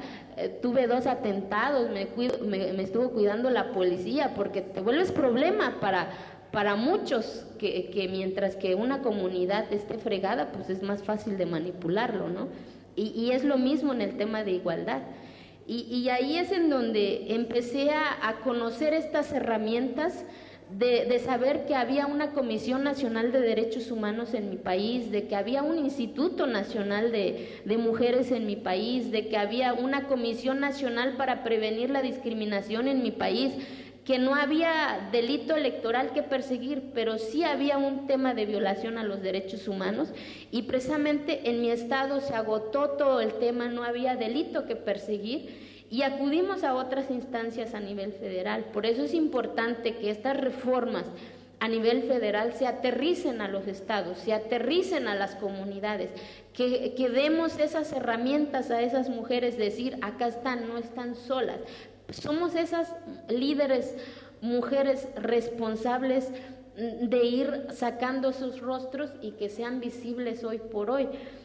Y gracias a esas herramientas logramos que a través de la comisión y a través de estas instancias, a través de la Cámara Federal, puntos de acuerdos, exhorto al gobierno del Estado a iniciar esas reformas que eran necesarias para que estos rostros de mujeres sean visibles.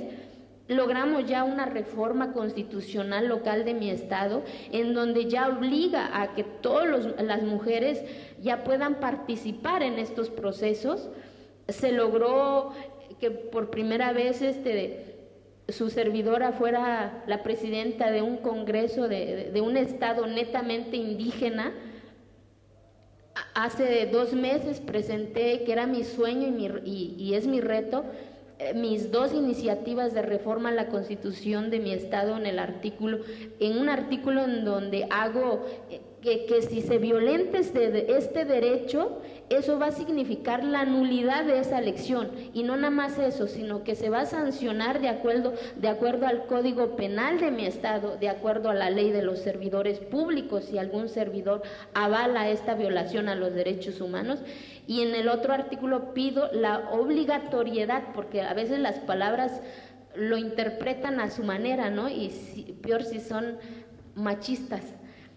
Y pido que la obligatoriedad de la creación de las regidurías de equidad y género en los 570 municipios, sean de partidos o no de partidos políticos, y que el concejal o el presidente municipal, desde la creación de su presupuesto de egresos, ya destine una partida presupuestal para esa regiduría, que no sea un elefante blanco más, sino que sea de verdad y que cumpla los objetivos que expongo en mi exposición, y yo espero que muy pronto se apruebe y llevarlo al Congreso Federal, ¿no? Y que a nivel nacional se aplique eso. Entonces, hablar de... yo no podría hablar de retrocesos, sino que yo podría hablar de a lo mejor de algunas cosas que hacen falta, pero ahí ha estado la responsabilidad de nosotras de ir mejorándolos, porque hablar de retrocesos es negar lo que hemos hecho o lo que ya las mujeres que han luchado por nosotras han hecho, de que muchas de ellas han dado hasta su vida para que yo estuviera aquí, o para que yo estuviera al frente de esos hombres y mujeres que han vivido de la política de mi estado muchas veces, y que de repente llega alguien que rompe con ese paradigma y con esa cultura, y que ya no es de esa cúpula política acostumbrada, ya no es hija de, sino que es hija del señor Domingo y de la señora Guadalupe, y quién chingado los conoce, ¿no? Pues allá en el cerro. Pero es esa parte en la que vas rompiendo, y inician, no es fácil, porque inician los cuestionamientos nuevamente desde ahí mismo, desde esa cúpula, los señalamientos de que ya se equivocó, porque y siempre lo he hecho, no tenía las técnicas parlamentarias cuando yo llegué ahí, pero eso se aprende, que no nos pongan pretexto, es que no tienen experiencia. La experiencia se construye todos los días, y eso sí, ponemos nuestra alma y nuestro corazón para sacar todas las sesiones de que se llevan a cabo con la mayor intención, sin violentar ni un artículo, utilizando nuestras propias palabras, porque muchas veces la forma de votar, la forma de someter votación, de ceder el uso de la palabra, antes eran cuestionamientos de que Eufrosina se equivocaba, ahora Eufrosina es autoritaria, ¿no? ¿Por qué? Porque ya vas diciendo a un hombre no, y a los hombres les duele que digamos no, pero se tienen que ir acostumbrando también, ¿no? Porque lo único que queremos es esa igualdad de circunstancias en este entorno, en donde lo único que queremos es ser visibles.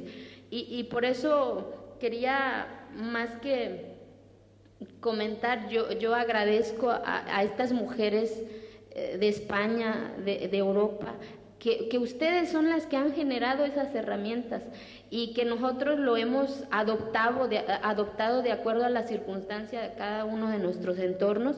Vuelvo a repetir, no puedo ser optimista porque del entorno de donde yo vengo, pues estoy perdida si me vuelvo pesimista, perdón, ¿no?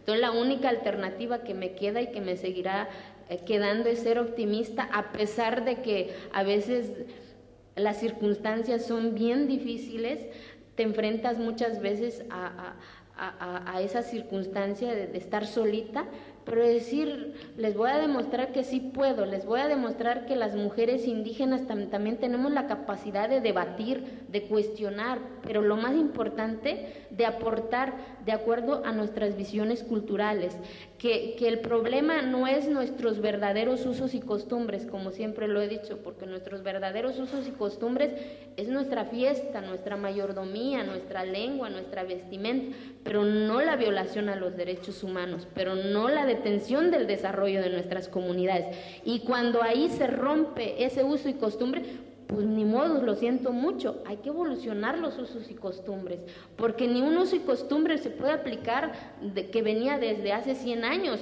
nos llevan Sabritas, nos llevan Coca-Cola y no quieren que cambiemos. Entonces, ¿de qué estamos hablando, no?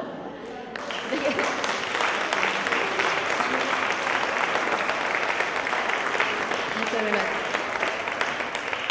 Y precisamente hoy que Oaxaca también vive una nueva oportunidad, el plan estatal, por primera vez se hace un plan estatal de desarrollo en 4 ejes, en el tema de derechos humanos, en el tema de equidad y género, en el tema de desarrollo social y en el tema de pueblos indígenas.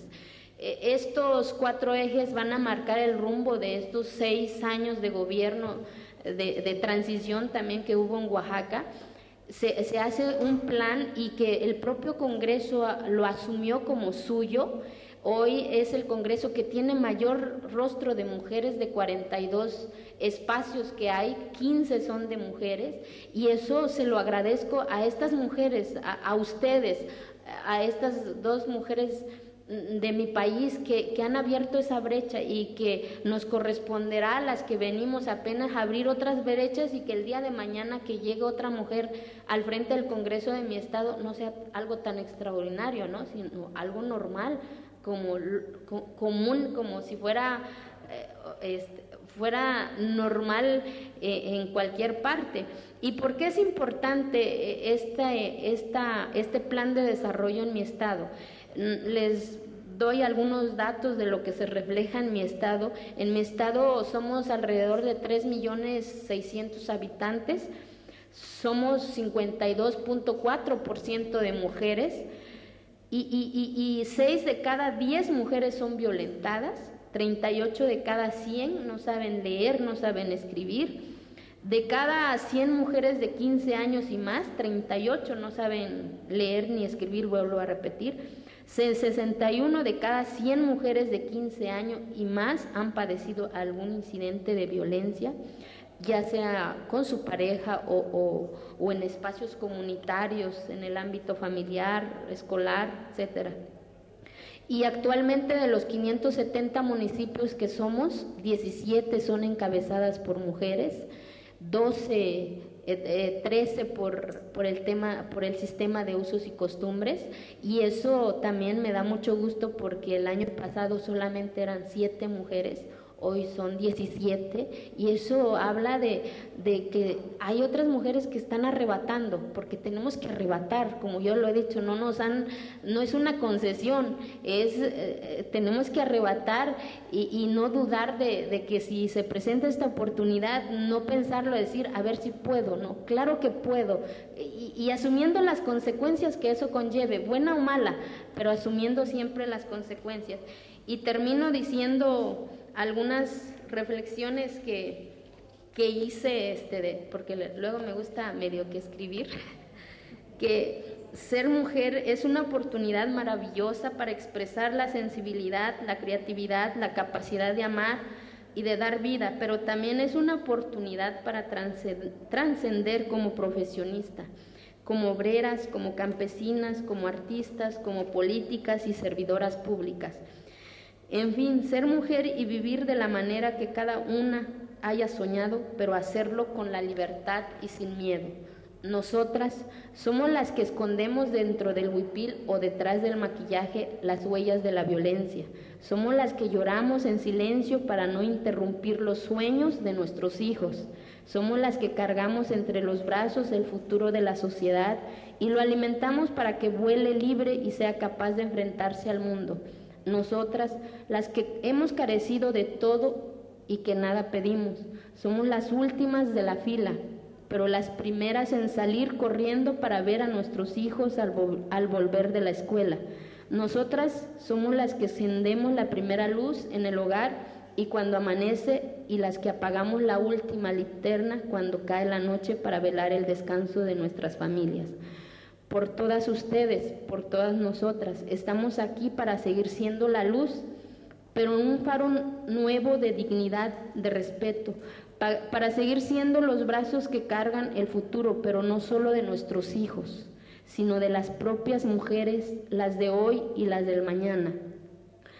Hoy somos nosotras las que tomamos los sueños en nuestras manos y les ponemos alas para volar y llegar a la cima de la justicia, la paz y la tolerancia.